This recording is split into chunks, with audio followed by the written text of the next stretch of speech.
All right, I guess I'm on camera. I'm Yes, on you camera are. here, and I'm on camera there. This is where Benedict is going too far. Benedict is something else. Hey, listen, bro. We was talking, and I want to have a conversation, man. Like, who's had the greatest peak ever, and just culture, period. And we was talking about like I think Michael Jordan and Michael Jackson. I think, and just talking about the allure of Michael Jordan and what he meant to culture, period. He represented something, the highest ideal of success that you could ever have. You know, he was clean cut. You know, he did the right thing. He succeeded. Like Jordan always succeeded, bro. It was crazy. I want to be like Mike commercials. You know, Michael Jordan represented a higher ideal, man, and I think it helped us represent success properly too as well. I think I give Michael Jordan a lot of credit for that.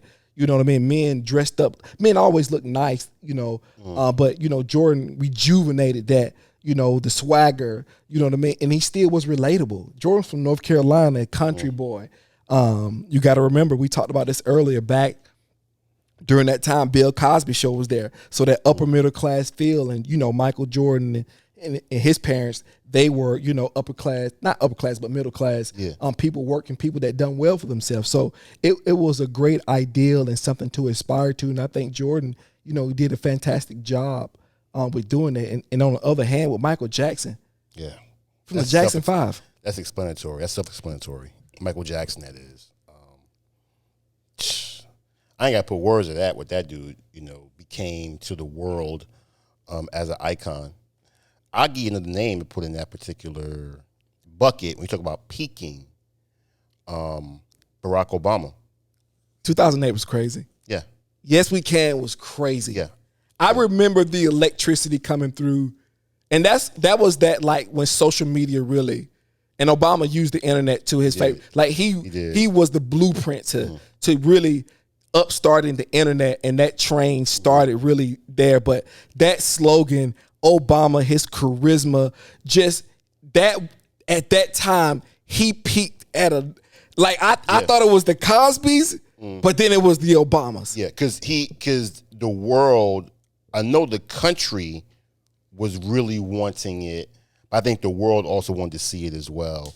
And it hit at the right time, at the perfect time, from where the country was at, where the world was at. And to your point about doing it in a way, you ain't got to agree with the policies, right? I'm not talking about this from a political perspective. I'm talking about it from a cultural and a peaking perspective. No scandals. None. No scandals. And I think for a black person, a black man specifically, that was the one thing I take away from that time, is that there's no blemish on this man. You talk about how you walk. His dignity is admirable. Yeah. It is. I want to model my family, not just after him, but just watching how he treats his family, watching how Michelle speaks about him, watching how his kids go about him. And I feel like, you know, Obama, I carry that charisma because I know that charisma he have. You carry that charisma. And I think, you know, charisma it's not levels to charisma. It's just if you have it or you don't. Yeah, true. And it serves different purposes too as well.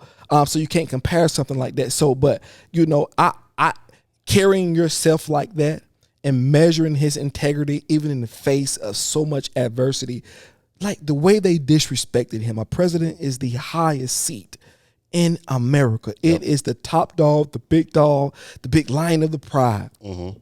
And it is to never be disrespected. It's protected 24/7, 365 days a year. His back, his front, his side, his kids, his brother-in-law, everything is protected. Yep. He's coveted. He's the golden boy. And they said you lie. Yeah. In the State of the Union address. when the whole nation was watching. Yes. The opportunity to disrespect not just a president, but mostly a black man. Black president, yep. And that's why it was done. That's why it was allowed, because he was a black man, the first black president. And because you respect the office, as they always say, I don't care who's in the chair. We're going to respect the office. Absolutely. But when he got in there, that whole dynamic went away. And that's why when you are actually in the face of that kind of scrutiny, that kind of challenge, and you walk in the way he did, I only got respect for him and admiration for him. Absolutely. Because that was powerful. So you talk about those kind of names like Jordan and Michael Jackson. I put his peak, Barack Obama, in that particular space as well. Absolutely. Yeah. I mean, you think about Ali. Yeah. I mean, look what Ali did. Ali was an absolute, trailblazer. I mean, this man said I was the greatest. You got to think about it. It was unheard of for a boxer to be the way he was in Louisville, Kentucky, speaking the way he was speaking in front of white people at that time in that climate. Yeah. And the bravado, the confidence, the assurance. Man, that's God. That's divine. You know what I mean? Yeah, yeah. That's something different. That's boldness. That's in the face of losing everything. Like you did not compromise your integrity. In the face of all of that, and Muhammad Ali was an absolute, not only was he great at his craft, he was able to be even a better man in terms of social justice. Yeah, yeah. And just standing up for what he believed in. I think, and the biggest thing is, it's not that he led a revolt. He just refused to compromise. Why would I go kill Viet Congs? They ain't do nothing to me. Yeah. And I think that's the win. You my opposer when I want freedom. You my opposer. I ain't mean to cut you out. I just had to say that. I'm with you. But that's the spirit. Like, to say that in that time, he was the heavyweight champion of the world. He was the biggest face, because you got to think about how big boxing was back then. Yeah, boxing was an absolute phenomenon back then. So for him to compromise that, he's a black champion. He defeated Sonny Liston. Like, you got to think about how big he was, and he put that all on the line. And at that time, he just probably thought he was standing up for himself. No, I think he knew I think he knew what was at risk. That's why he dug in even further. And I think the bravado you was talking about I'm the best, and his showmanship. That was for the sport. But his biggest, I think, win was showing or telling people, no, I'm not doing that. In a time where we once was told you're going to do X no matter what, Absolutely. no matter what you think, right? And this is where I want to tell people also too.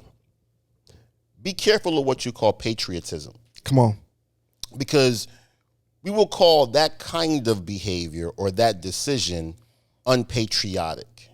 Just because you believe that's the way it should be done, And what he said was, I'm not going to kill this person because you think there I you go. should. That's the logic in it. Right? That's the logic. So be careful how you define patriotism and how you want to actually judge him in that particular space when it comes to patriotism. Because I would say he probably did something more patriotic than many of us will do when we say we want to go serve for whatever reason we want to go serve. Because now that we've lived years, we can kind of put it in context. Like, think about what you was asking him to do. His people was getting the bare minimum rights.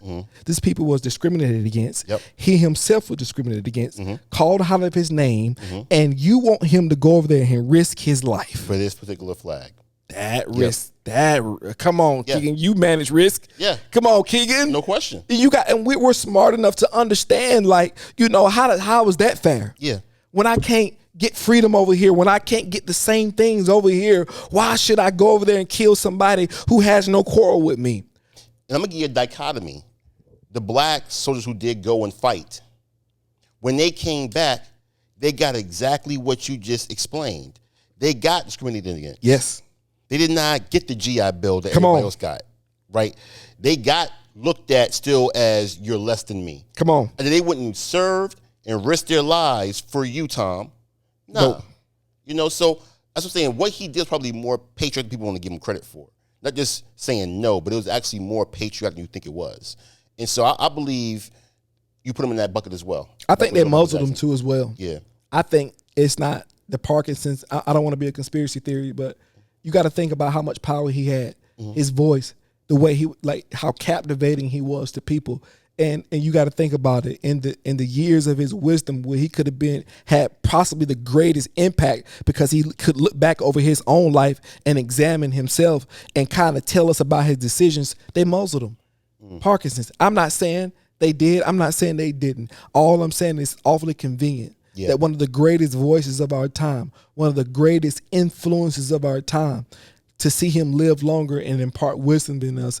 I think it was a great tragedy. And just the dichotomy in life, and one of those things that you just have to take from what he did and what he did give us, and be thankful. And being thankful is, Keegan, that's an underrated skill that we just don't utilize enough. I'm thankful to be right here, right now, sitting in this chair. I've been dealing with so much in my life recently. I've been battling. I've been finding who I am. I've been searching all over to put me in a place to where I can understand my value and understand what I want for my life and who I'm becoming as a husband and a father. Trying to take that next step into greatness, trying to be the man that I know that I should be, the man that I know that God has called me to be. And, the gap between where you are in your destiny is pain and struggle. It is. That's the distance. You got to do it. It's necessary. Jay said, "Don't run from the pain, run towards it." You got to run, and I've chosen to do that, Keegan. I've chosen to run into the burning bush because what does fire make? Come on, man. You got to run to it and you got to feel it. And I'm glad I'm feeling it. I'm glad struggle is not something that's happening to me. It's happening for me. Gotcha. It's making me stronger. When you go to the weight room, what happens? We're sitting in the gym. What happens? You get stronger, but your muscles have to hurt. Your muscles have to be strained. They have to be broken in order to be built back up properly. Yeah. You gotta be stretched. Absolutely. I'm being stretched, and I'm glad for it. I'm glad to be here doing my passion. I'm glad to be here in the midst of greatness, in the midst of being able to speak to the viewers. I never felt so powerful because, only thing I'm trusting right now is God. Yeah. I'm not trusting nothing else. I'm not trusting my opinion. I'm not trusting my knowledge. I'm not trusting my own wisdom. I'm leaning not to my own understanding. I got you. And I'm submitting to love. Man, I'm happy to be here. I'm sorry for that soliloquy, but should be. Man, I'm happy to be here though, man. You know what I mean? And the song says, Keegan, you're nobody till somebody loves you. And that somebody is you, Keegan. Yeah, that's facts. It is a requirement. Yeah. I think we get so caught up in service. Come on. And being Keegan. And being selfless that we forget that the person who's got to serve is yourself. Absolutely. Whether it be loving yourself or self-care. Yes. Just investing in yourself so your cup is not empty, right? And then once you're able to pour into yourself, as long as you get something to pour with, then you're not so dependent on others pouring into your cup, although you still need that, right? But you're not so heavily dependent on that. So when it doesn't happen, you're still not on E. Come on. You can give yourself something. And so I think it's important to love yourself. But I would say, struggle is, we all have it, in different ways and different aspects of our life. We got to have it. It's just part of being alive and being living. The question is, I would say, let's not make it a habit of creating our own struggle. No, absolutely. Right? Let's not do that. And I would say, too, make sure that whatever you're going through, whatever storm you're in, you better learn the lesson. Don't ever forget to learn the lesson. You got to. Right? Yeah. You can, I don't care what you're going through, don't ever forget to learn the lesson. Absolutely. Whatever's in that teaching moment, because the next time you go through that storm, you may not come out of it if you didn't learn what to do with it. Absolutely. Make sure you learn the lesson. And you're always battling your perception of things. You're always battling, just how you see yourself. And that's the journey to loving yourself, is how do you truly see yourself? Why don't you love yourself? and you ask a lot of those questions. And I think love, there's depths to love. I think people in generally love themselves. I don't think nobody just like hate the. No, you'd be surprised, man. I think people hate big aspects of themselves, but I think people do enough. I think I'll make that statement emphatically or absolutely is it like if a suicide happens or something like that. Then I think that's when you have because when you like that's the opposite, and that's the hate is the opposite of love. So when you do that, you're turned over to a reprobate mind, and therefore everything can run wild and there's no boundaries, and you take your life because it's unbearable. There's no defense. Yeah, I would say it doesn't have to be that extreme, right? So some people can not love themselves by allowing themselves to be with people who don't treat them right. That's true, right? And that's a part of not loving yourself, not having really, really good expectations of how someone's supposed to treat you. Like you can have that and not love yourself. And so I think you can go, the extreme is suicide, I believe that. But I also believe that when you don't care about yourself enough to say, here are my standards.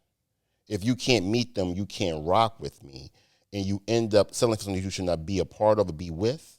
And they hurt you over and over and over again, whether it be romantic, platonic, familial, or professional relationships, no matter what they are. Yeah.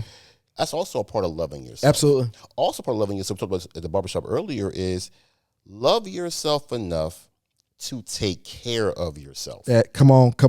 Right? And I'm not talking about exercise to look good. I'm talking about exercise to be good. Absolutely. Right? Be healthy. Absolutely. Be healthy spiritually, physically, absolutely, emotionally, absolutely. Financially. Be absolutely healthy in all aspects of your life. So love yourself enough to take care of yourself. So I think suicide is the extreme part of, what absolutely might happen to you when you don't love yourself. But there's so many different subtleties that we have in our life that we say, you know what? That person or these people don't love themselves because of a lot that happened to them. Yeah. And Keegan, and the course I've had to take through my struggle, that course of emotional intelligence, because as I've grown since I was a young lad to now, my relationship with emotions was distant. It was something over there. It was something that it was very sensitive. You don't use it that much because it's perceptive. Think about it. You don't get too emotional. You might be this, you might be that. You got man laws. You can't cross this boundary, so you can't say certain stuff. Like I told Tim, bro, I was glad to see you today. God said, "Oh, get away from me. That's weird." I said, "I was glad to see you today." Let that sink in. That's weird, but that's just what it is. Listen, I don't begrudge you. This just is what it is. Yeah. We live by them, but I had to grapple with the idea of coming face to face with the course of emotional intelligence, man, and just finding out. And one of the foundations of emotional intelligence is self-awareness. Yeah, I agree. That just land on the table, put everything on the table. That's what self-awareness does not mean. Just because you're self-aware, you don't solve your problems. No. That doesn't solve your problems. Self-awareness means that you're aware that you got problems, and you put it all on the table, and then you begin the process of sorting it out. Yeah, you begin the process of, okay, bro, that's an issue. That's trauma right there. So how do we go deal with that trauma? And that's where I've been. How do I go deal with the trauma that I didn't even know existed? Yeah. Because you're peeling back layers, but you're peeling back layers now. Now you're looking at stuff that, this made me feel this way. So now you're peeling back layers. Now you can do that with the help of therapy, just however you do it. But you have to get to the point, Keegan, where you got to peel back those layers, because how are you going to be healthy if you got those hidden things inside of you that you don't know there? That's hindering you. And I can say for myself, those layers being pulled back, I can see where I went wrong. I can see where I misstepped. I can see where I missed the shot. I can see where I didn't block and tackle, Keegan, the fundamentals in life. And that's a humbling experience. But you got to do it. No question. I got daughters. There's a responsibility. Yeah. There's a responsibility of excellence. There's a responsibility to be the man that God has called me to be by any means necessary. I hear you. And until I got stringent about that process, I was flailing. I was depending on my talent. We talked about it in the last podcast, just being passed along because you're just good enough. Yeah. When you could be great. Mm-hmm. See, I don't want to do that to my daughters. Gotcha. I know the gifts that I had. I know that if I would have had certain things, Lord have mercy, I would have been accelerated. But I'm glad I didn't, because I got the consciousness now to understand that I didn't get that stuff so I can get this stuff, to give that stuff to my daughters. I hear you. Yeah. So we sacrifice, right? We some things in life can get taken away from us. Think about it. Your mother passed when you was younger. Mm-hmm.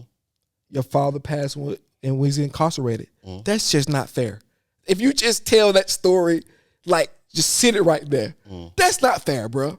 That genuinely would make somebody feel bad. Even the harshest person would look at you and feel like, man, that's not fair. But you have to deal with it. Yeah, I mean, I didn't get a choice in the matter. No. Nobody asked you what he wanted. That, yeah. So, yeah, it's what it is, And there's a lot you talked about just now. The most recent you talked about as far as, like, life not being fair, I don't think that was ever a promise that was made to us, that life is fair. Hard to swallow though, right? Only if you thought you're supposed to have something different. Yeah. We're the deserving culture. It's about managing your own perception and your own expectations. That's good, Keegan. That's right? Good. So, like, if I walk in here saying that I'm supposed to have two parents when I'm supposed to turn, 30 and 40 years old, then, yeah, I might have a problem right now. Yeah. I didn't know any different. Now, yeah, it was tough. Don't get me wrong. I'm actually at an age where I still get jealous because I have people in my life who still have their parents, whose parents have grandkids because they had children, great grandkids. I still get jealous of that. I'm not gonna lie about that. And it's natural. You know what I mean? Like they're your lifeline. Yeah, yeah. When I lost my father at 6, and I played sports, it was incredibly difficult. I knew my mom, loved me. She came, but she didn't understand football. True. And I was good. Yeah. I wasn't no scrub. Like, I was really, really good. Mm-hmm. And a lot of that was always dampered by the fact that I didn't have a father. But see, here's another thing we're talking about with emotional intelligence. I didn't get to talk about it. I had to bottle it up. Mm-hmm. I didn't get to talk about my emotions, so I just had to kind of just keep that in. And it was a burning, and it was one of the things that lit my fire to be successful, because I seen that I couldn't get everything that a mother and a father that can provide, and my mother can give me a whole lot because it was 5 children. My mama is excellent in what she did, but you can only do what you can do. Yeah, you know what I mean? And life is what it is. And I always wanted to make sure that I could do something great for her. Gotcha. Yeah, you can use those experiences to put chips on your shoulder. Yeah. To help fuel all your efforts and all your endeavors, but that sometimes breeds anger. Yes. I can speak from experience with that. And that's where that can become an uncontrollable characteristic to have in your life, when that is what you're using for fuel. Is anger that comes from chips you put on your shoulder because you felt like this is wrong. Yes. And we all do it because we're human. It's Absolutely. part of how we just deal with stuff. But not being able to talk about pain and struggles in your life as a man, as a black man specifically, is a challenge, especially when those around you can't even fathom what you're going through. Yes. Because the people I was around had their parents. Yes. So they never thought about, how does Keegan feel? Yes. They didn't have they didn't have the wherewithal to think about their mind couldn't never go there. No, they could not understand that was a bridge that if you never crossed it, you don't know how it feels. No. And even if you have the empathy required to say, okay, he could be going through because he did lose his parents, you can never understand how to help me through it unless you're just a very, very special person. I mean, God touched you to be a good, I would say, therapist. So we should have brought in professional help. Yes. But that ain't what we did in our culture. And so without that solution and without people around you knowing how to help you handle it, you have to bottle it up because you have nowhere to put it as an outlet. Yeah. You have nowhere to go with it. So that can breed some things in you that, I'll be honest, I'm still struggling with to this day. And I can imagine one of the biggest components to that, Keegan, that became critical when you started living your life was decision making. One of them. That just because now decision making, you didn't, because see, normally our parents are people we can fall back on. You know, people have parents they fall back on if something happens. Yeah. That's what the parents are supposed to be, because that's Yeah. what you do for your son and your daughter, right? Yeah. You are a wall for them. Yes. You are what there's a wall and there's poverty, and you standing right there. Yeah, no and you go to work every day to keep building that wall higher for your children. I think that's the fundamental responsibility of fathers and mothers, is to build a wall so big that their kids don't fall over, and then the kids add on, and other kids add on to it, and you keep building that wall. Well, you're right. There's a wall there that I build, not so that they don't fall into poverty.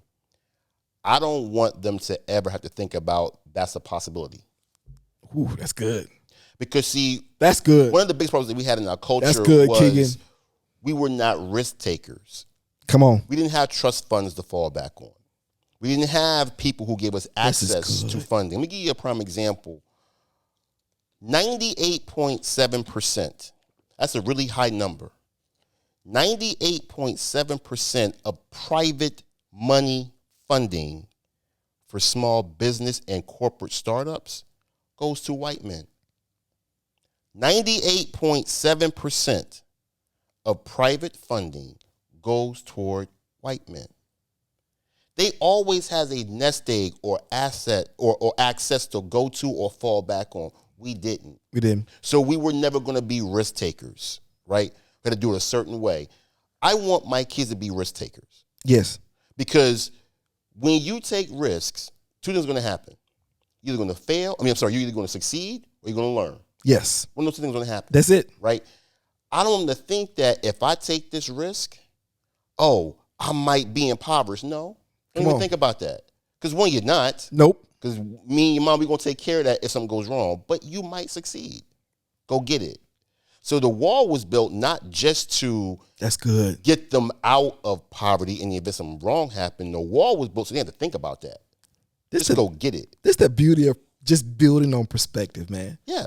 The beauty of just conversation. I'm sitting here thinking, man, like just sharing our thoughts about life and what we experience and how we navigate our circle, man, is so important. And it's a great release, man. I just appreciate you being here, my guy. Likewise, bro. I just want to say that. I know we talking and talking about, having these conversations tonight, man, but your friendship is important to me. Likewise, you know what I mean? Likewise, bro. You've been here for me for a long time, and it's been a challenging 5 years, probably the most challenging 5 years of my life. And the next 5 come through. Absolutely, and and everything's on the horizon, because I just believe in that. I have a innate belief in who I am. I believe I'm not just great. I believe I'm iconic. I believe I mean something to the culture. I believe that I will help navigate a revolution. I believe in myself because I got the right intentions for the culture. I got the right intentions for the people. I got the right type of love. I got the right type of pedigree. I was born. My story is so unique. And I just believe I was born for this moment right now. Yeah. That's why I believe that life has been hitting me. And because listen, you have to fight the level that your devil's going to be on. True. Because you got to be able to handle, we talked about before we got on here, pressure. Yeah. You gotta be able to withstand it. You know what I mean? Scrutiny. You got to be able to understand that what you're talking about, are you true to it? Can your integrity stand up to scrutiny? You know what I mean? What kind of man are you going to be? This is not for people watching. I'm doing this for my 4 daughters. I want them to be proud of me. I want them, when they walk down the street and people speak of their father, they speak of me honorably. Yeah. That's all I want, Keegan. When those who talk bad about you, doesn't know nothing about you. Absolutely. So you know what, that ain't my dad. Absolutely. Right? Yeah. And I don't want to make a fool of them. I don't want to grow up teaching them right from wrong and make a fool out of them. Yeah, I'm with you. I'm with you. My integrity is to my daughters because I'm responsible for their life. They're the best version of me. And since they won't have the missteps I had, Gotcha. because I'm going to be there to cover them. They won't have the pitfalls because I'm going to be there to cover them. I'm being intentional, man. Being around fathers like you, that's miracle to me. That's a miracle to me. You was a father before I was, and watching you and how you handle it, how you raise your daughter, the attention to detail, and the type of man that you are. I watched you stand through adversity, and my God, it's keeping me and getting me over. I appreciate that. And I'll tell you, when we talk about struggle, when you walk in my home in the foyer, I have I don't want to call it a picture, but it's a saying. It says, God's will never take you where God's grace can't keep you, right? So no matter what you're going through, absolutely, you're going to be covered by God. You're going to have his favor. So no matter how bad it gets, no matter how rough it seems, because you can't see around the corner, don't worry. It's easy to say.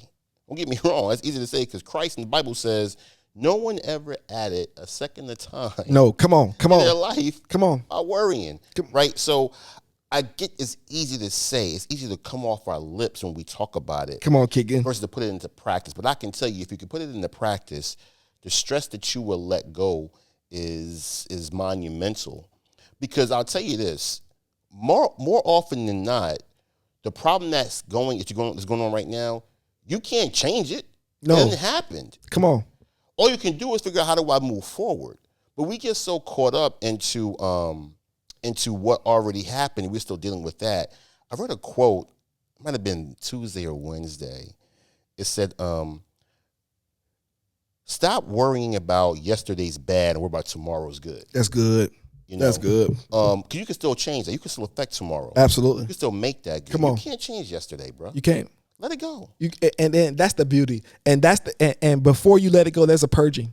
No, yeah, no doubt. And I'm coming out. I'm on that trail right there. Yeah. I can see it, but see, right when you get to the end, that's when your breath give out. No, you're right. That's when them legs get real tired. Well, you want to know why? Because you still want to hold on to certain you do. things. That's why purging is so important. That's good. Like spring cleaning. Come on. We hoarding stuff that we shouldn't be hoarding and using no more. Like, get rid of it. And purging, you're right, purging is a process you got to go through when you're trying to get to that transition or go through your transition. You can't purge because you won't let go of certain things. And Keegan, I can say to you emphatically, without question, I'm a better man than I was yesterday. Amen. I'm a better man. Amen. And that's why I'm so excited. I feel like I'm at my best. I feel like, I'm at my high. I'm walking into my highest calling in life. I'm believing in what God created. Gotcha. That's my worship to him. It's me believing in what he created. That's my worship to God. Okay. It's the recognizing that I am divine, that I am what Christ said I was. Greater works shall ye do. Yep. I'm with you. I follow you. Man. So live in that. Come on, man. Right? And it don't have to be grandiose. No. It don't have to be complex, complicated. Just live in it. Every day. Every day. Listen, just doing the little things. Yep. Just making sure my little girl got her tea just right. Just making sure her Chick-fil-A sauce is dipped just right with some ranch on the side. Just, come on, man. Little stuff like just make sure I divide the macaroni just right. Yeah. That's the beauty of life. Yeah. That's the magnificent things in life. Just making sure clean up the kitchen, making sure things are right. Just making sure I'm doing the little things, man. Gotcha. And I'm gonna applaud myself because I've been consistent, taking care of my body, just starting to be more intentional about what I want to be, man. I think it's possible to be consistently excellent without blame. That you can be blameless. You don't have to be perfect, but you can be blameless. Job was blameless. As long as you ignore what people say. Because whether you're good or bad, they're gonna talk. They are. So you gotta ignore what people say. And if you can do that. Yes, you're blameless. And I want black folks to live to their highest calling without judgment, with love. And the way we get there is Keegan is love, man. God is love. Yes, he is. Oneness with God. We're not separate from each other. Keegan, we shared suffering together. We went through some of the same situations. Yeah. And I was suffering because you knew that I had that suffering. You didn't feel like you was the only person in the world going through that. That's a powerful thing. That's what oneness means. Yep. And that's how you can build community. And that you know what we did, Keegan? We let down our ego. Well, you had to. Because then I wasn't afraid to be naked in front of you. Yeah. Pause. God. Tim, I know what you meant now when you said weird. I know what you meant now, bro. Yo, man. Hey. Yeah, pause. Yeah. Pause, man. Golly, that was bad, my bad. But listen. Christ. But I wasn't afraid to be vulnerable. Yeah. in front of you and just really share without like being ashamed or this is happening to me, knowing that it ain't about me. Things just happen in life. Well, you was taught that though. You was taught that if I let my guard down, if I be transparent, that I'm going to be scrutinized. Absolutely. I'm going to be ridiculed. Right? You've been taught that by society and our culture to some degree. So yeah, you're going to act in that particular way, so I get it. And so being around people, this is why we got to be selective at who we let in our circle. Absolutely. Vet them, interview them the right way, let them in your circle, because everybody you let in your circle ain't for you, right?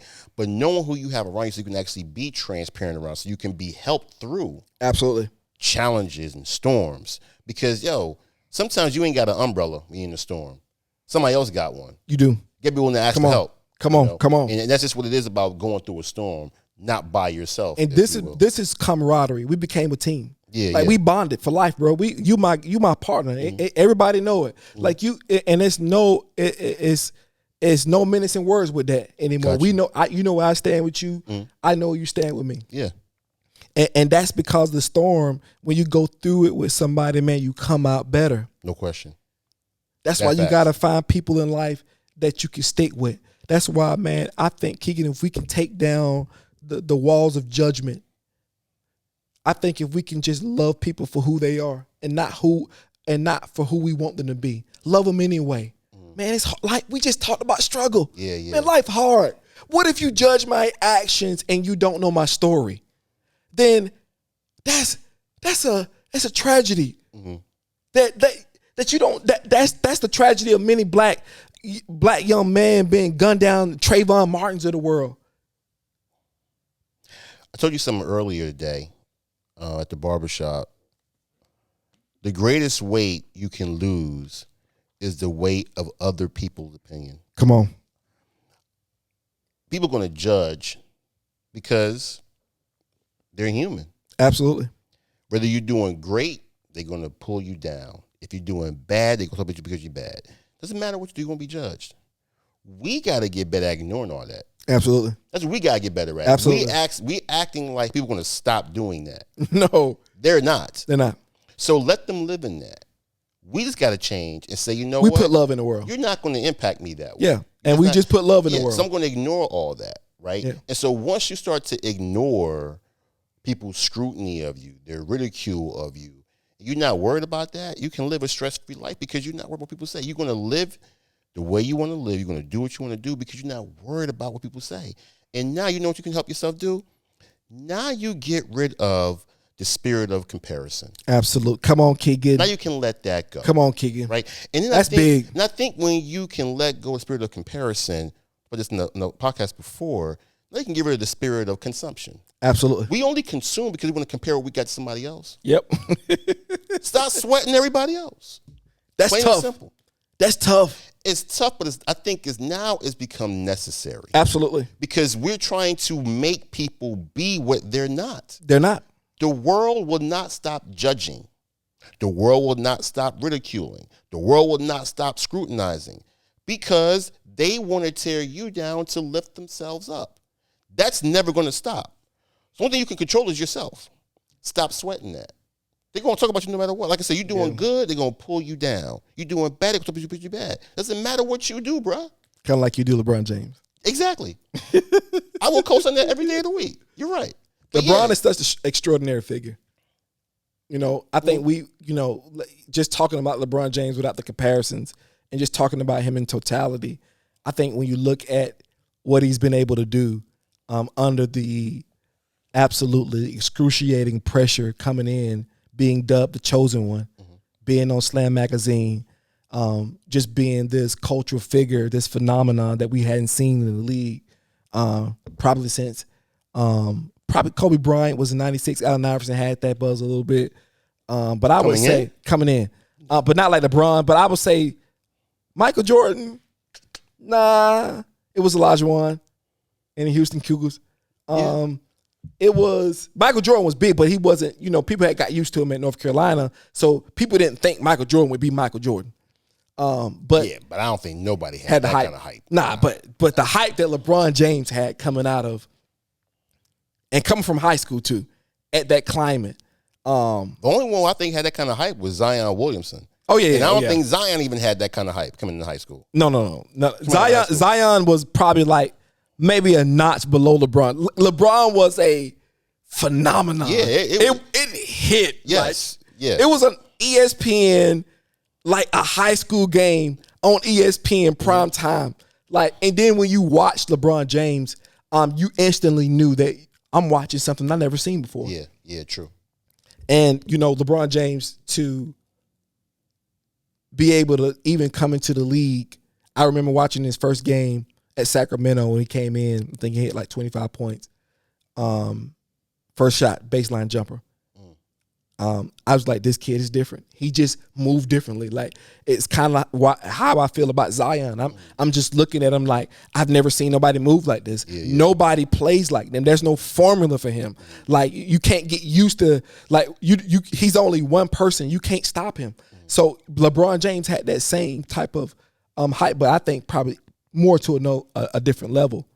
And watching him in the league, man, his third, fourth year, going to the finals, 22 years old, got swept.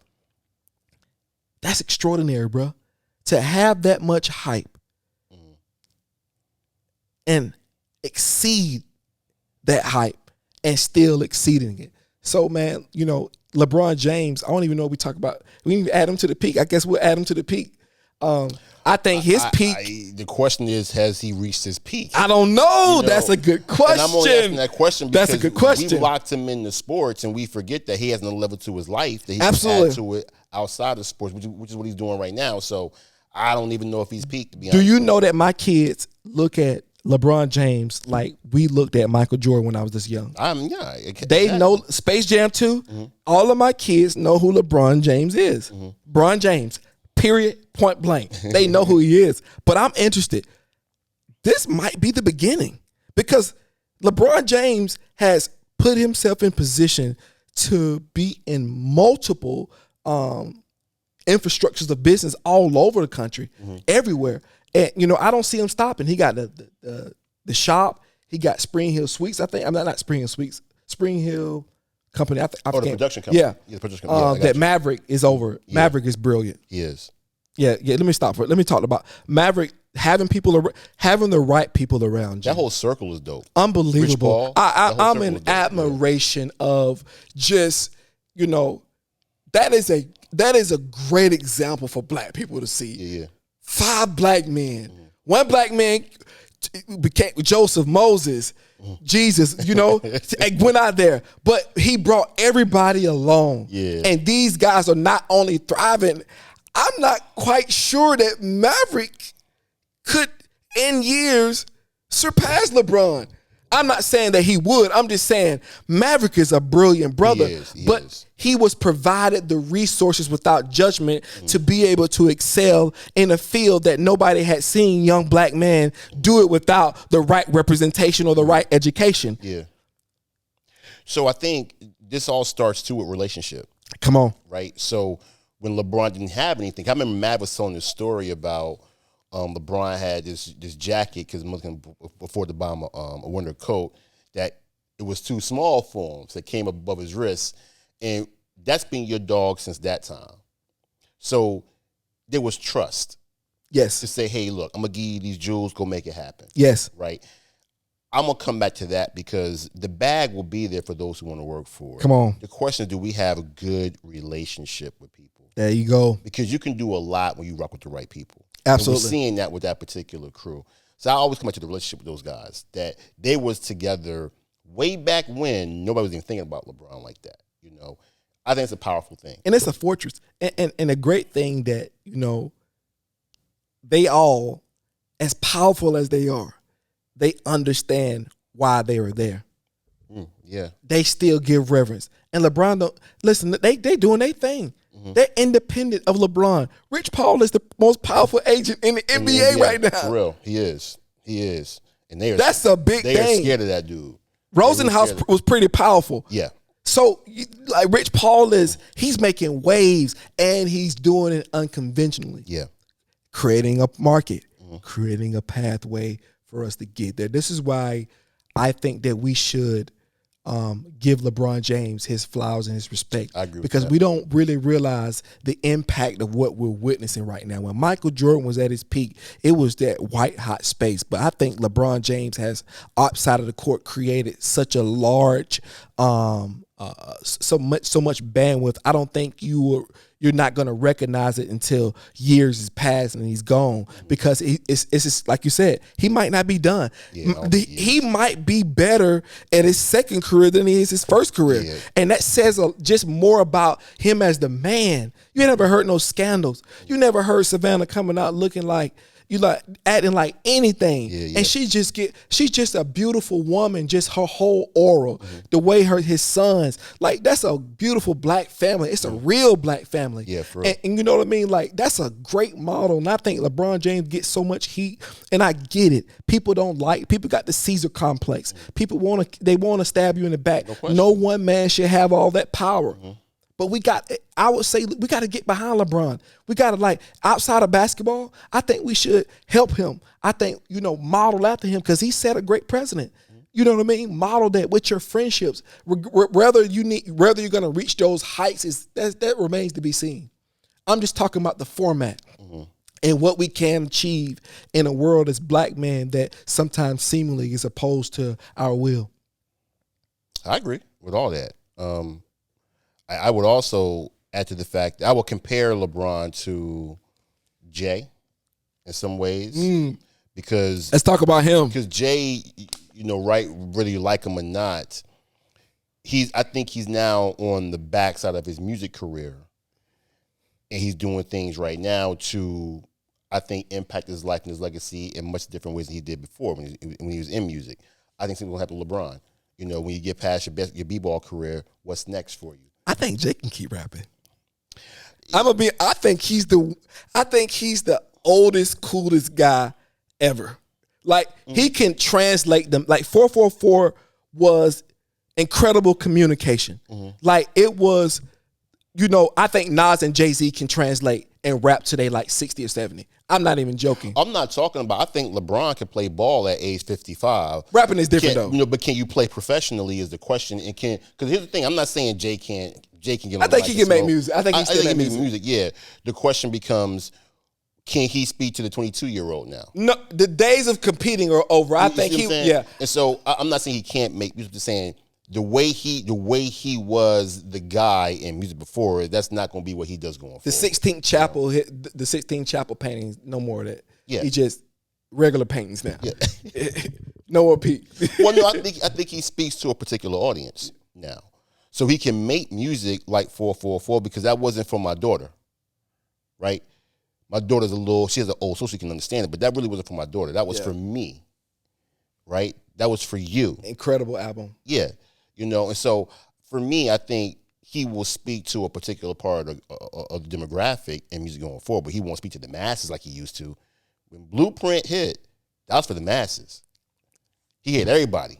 It was crazy. So Blueprint, I'll tell the story. 2001, I remember when I was in a garage when I heard the boom. Like, I remember that. Like, I know I can place myself back in that time frame because it was one of the most important times in my life.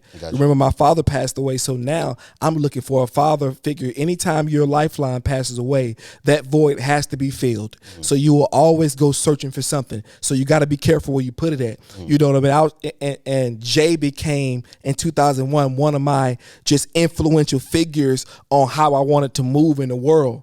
Like, I was like, I ain't never heard no man talk like that. You know what I mean?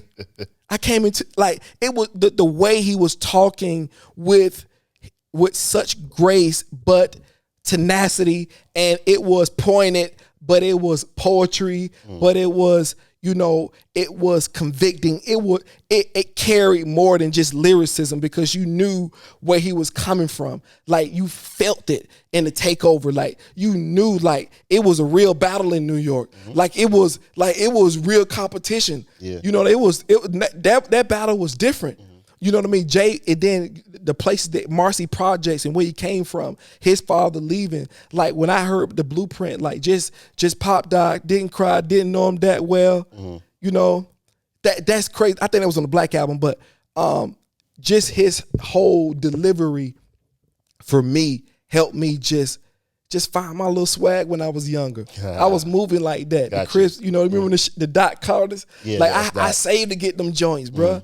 You know, JayZ has always been a culture figure. I think a lot of people always question his decisions about the NFL, about some of the decisions he's made with Dame and a lot of things that he had going on. But I think Jay, you know, he kept his eye on a purpose, and I think he knew that on the way to being a billionaire and having the type of control and access and being able to speak freely the way he want to, you know, everybody couldn't go with him.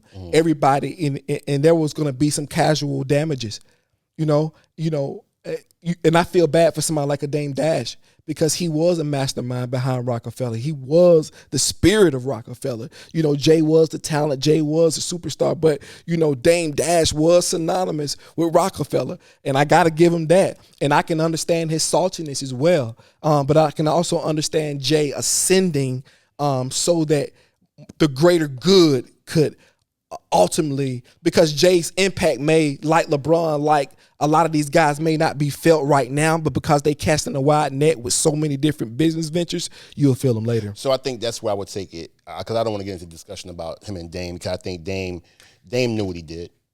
He pulled Cam in to make Cam the head of everything. Like, bro, you contributed to everything that went down. We keep saying that Jay did Dame wrong. I'm just saying that there's you can regardless, because Jay became so successful, the narrative always gonna hold. Yeah, well, I think that's only because he became successful. If he would have flopped and dropped the face of the mat and would have failed, they would have been praising Dame. Gotcha. Right? So it's what it is. So again, let go of other people's opinion of yourself. And Jay's done that well. Exactly. And right? Jay's done that extraordinary. Exactly. You just got to let that stuff go. So I will come back to what I learned from Jay. One was diversifying your income streams. That's one. And the second thing is, do not be afraid to invest in your future, which might look completely different than what you're doing right now. Absolutely.